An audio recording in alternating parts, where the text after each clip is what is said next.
girlies, this is Annette with Annette's Astrology Corner, and this is your energetic reading for Wednesday, June 15th. And today is the day before our Mutable Grand Cross re-emerges. So there's a lot of intensity building in today. The moon moves into Scorpio, which I think is deeply going to intensify the energy. So I'm really just drawn when I kind of wrote down the energy for today. What I really wrote down was I was really compelled to talk about Scorpio energy, just because it's really starting to really magnify for me.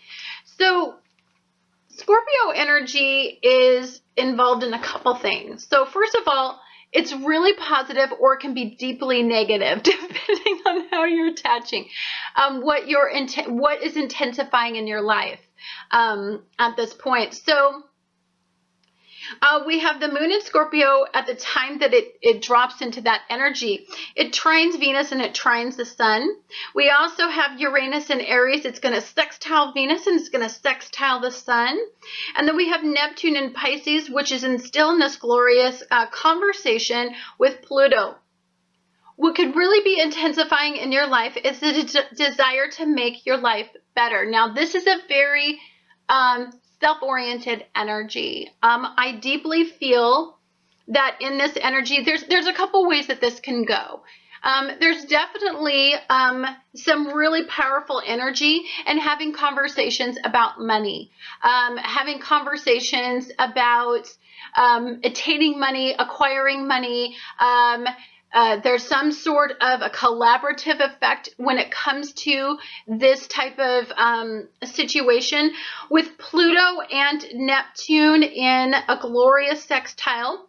I believe that for some of you, this could be being very realistic about stabilizing some of your money-making budgets, really. And now, especially if these are past-based endeavors, like in the past, you really wanted to save $100 every single paycheck or put away $1,000 a month or whatever. You're going to revisit some of these mindsets and this energy. This is about shared resources. Anytime you get some sort of Scorpio flavor to the energy, I always kind of think of that 8th house and I can start thinking about we're sharing resources in this energy. So for some of us, this is about going to those institutions that could provide us with money. And what I love about this energy, if you're doing it now, when Neptune is in retrograde, there is a sense of being able to open your eyes and see the details in contracts and see the details and see the darkness and see what's hidden. When Scorpio energy is in a positive energy and a positive sextile, we see through people, we see through things, we see through BS. So it's a great time if some of you are thinking about going out and buying something that has to do with electronics. I think it's an exceptional time for that because you can kind of wheel and deal and you can kind of look at it and you'll come across some strange form of information that will be like, you shouldn't buy that particular Toshiba brand of a computer or whatever because they have this one significant issue, but you're just gonna come across it on the internet, or it's going to be through a casual conversation with somebody and it's going to be like, oh my God, I was thinking about buying that exact brand. You really didn't like it. These are the problems you had with it. And it's going to change some of your decisions in a very positive light, in a very positive way. You're going to make some really good decisions and you'll completely change. And I think somehow you're going to find the right source for you. It's going to be very easy to find the right source for all of those people that are in really positive vibrations and really looking to, see things as what they are. It's like you're going to have this intuitive, God, should I buy that? Maybe I shouldn't buy that. But you're not going to be able to see completely because there's a lot of confusion with Neptune in retrograde. There's going to be some confusion sometimes with some of these things. But I believe that conversations are going to be the saving grace. I believe that in the midst of all the confusion that could be swirling around the energy with a mutable T-square, with Saturn, with Neptune involved in a mutable T-square, the same time that it's having this really lovely conversation with Pluto, I believe that if you're making logical, grounded, rational choices, that have been goals that you have set in the past that you're moving forward with, that you're trying to anyway.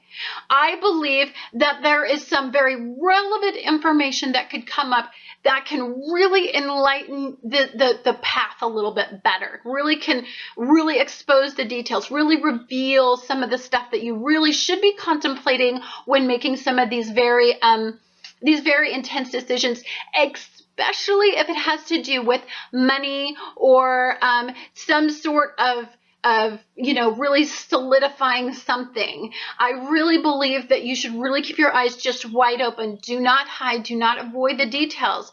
Do not just think, ooh, you know what? I really didn't want to freaking hear that, because that wasn't good news. Like, some of us just avoid bad news. I am the queen. I have a Gemini rising. I avoid. I don't even like opening my mail. I open my mail when I get paid. I don't open my mail when I don't get paid. And I'm going to tell you why. Because there's nothing but bills and stupid crap in there. I don't want to freaking hear it. I don't want to carry that shit on my head every single day about what they got to say in my bill. I've got to argue, fight about some bill because, of course, they put some stupid charge on there that you never, ever freaking ever anticipated. And so you got to fight with them. I don't want to carry that every day. So I avoid. Gemini. This is Gemini. I'm telling you, giving you some pearls about all this Gemini energy. You're going to want to not see. So I would just be very careful of avoiding what you don't want to see, because I believe it's really destined that you do see it. It's really destined that you do open your eyes to these little details. And remember, Jupiter's caught in the mutable T-squares too, my friend. And Saturn, the big dog, is up there having a conversation with these two energies. So if you try to avoid the details, you're going to be surprised on just how out of control the details start to get. Okay?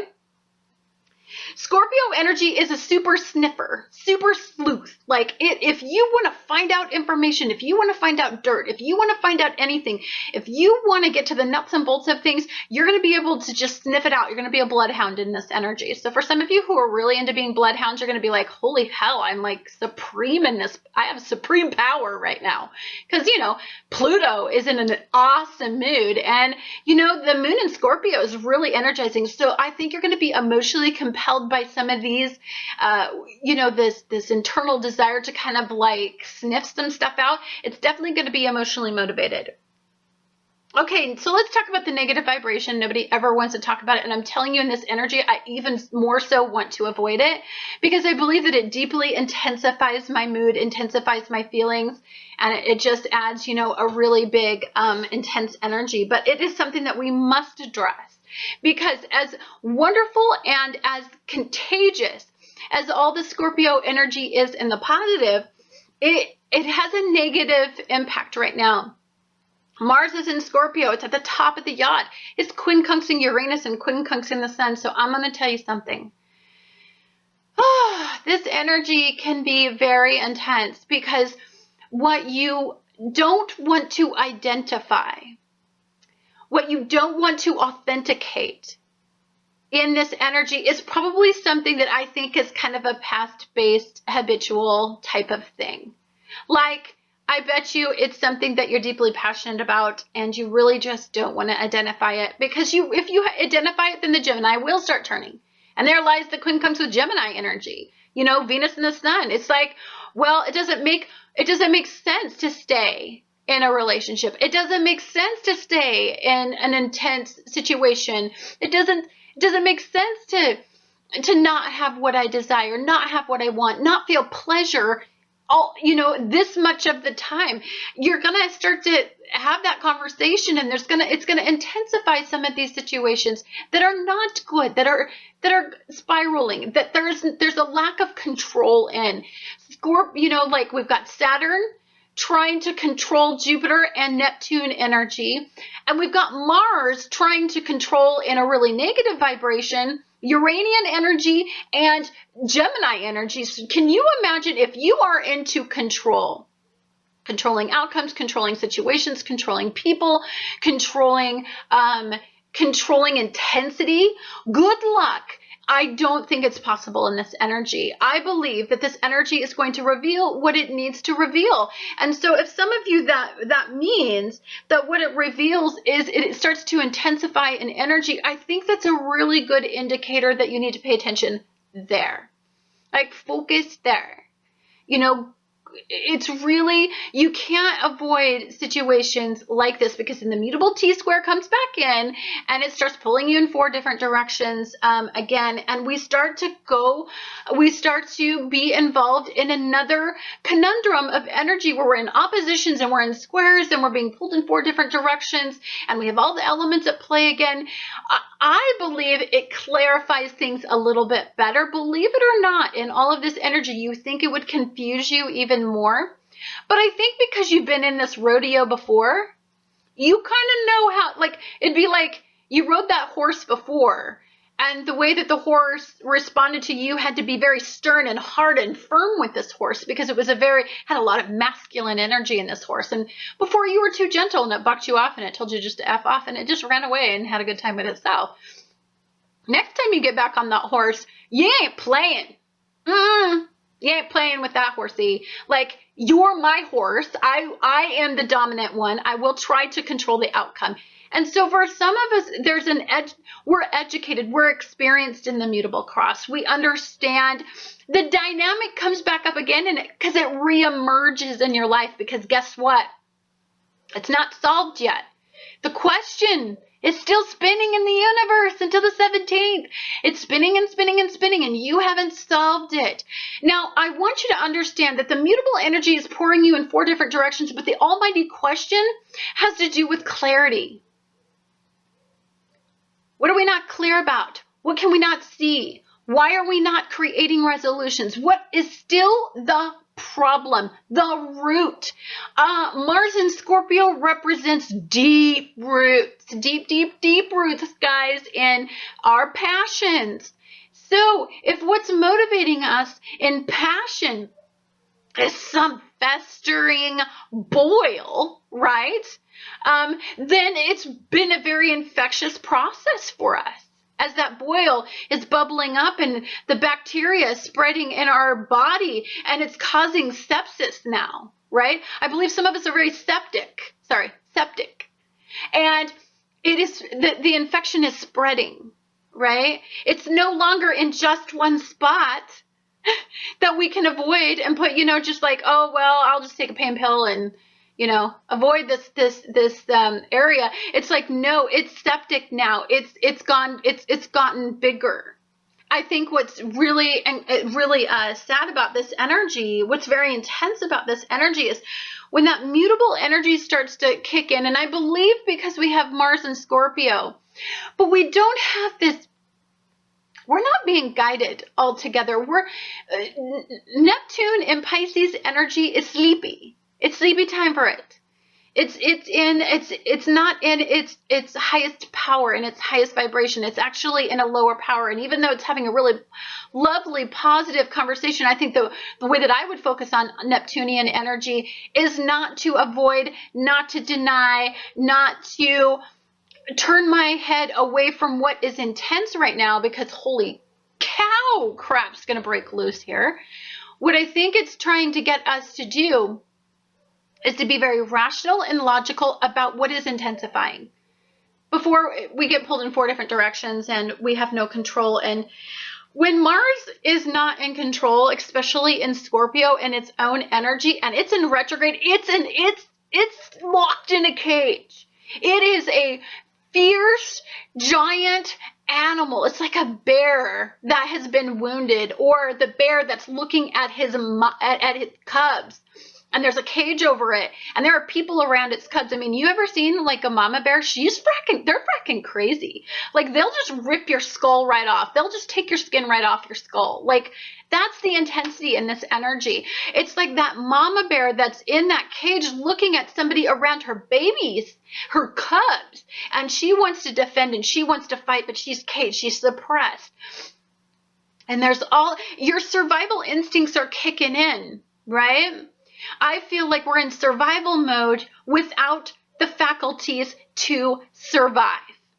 And that is intensifying the situation for some of us. It's just you want to throw your hands up, you want to avoid, you want to move away from it, you want to turn your eyes away from it, you want to pretend like it's not happening, but there is no way that you get to do that in this energy as we move forward.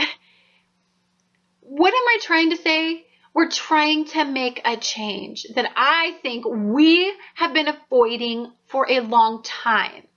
And we have a preconditioned thought process to avoid this stark reality, this painful situation, this area in our life that it is where the demon, if we were just to look behind the tree, it's like the demon jumps behind that tree, and then you turn and you look at it because you see some movement, but you don't see it. And then when you turn your eyes away, he jumps behind that tree. But he's always lurking in this energy, lurking, that little freaking feisty demon in this energy, the scorpion demon. And it is something that we've got to be very, very realistic and look at it for what it is. Anyhow, guys, thank you so much for watching Annette's Astrology Corner. And I look forward to talking to you guys again tomorrow.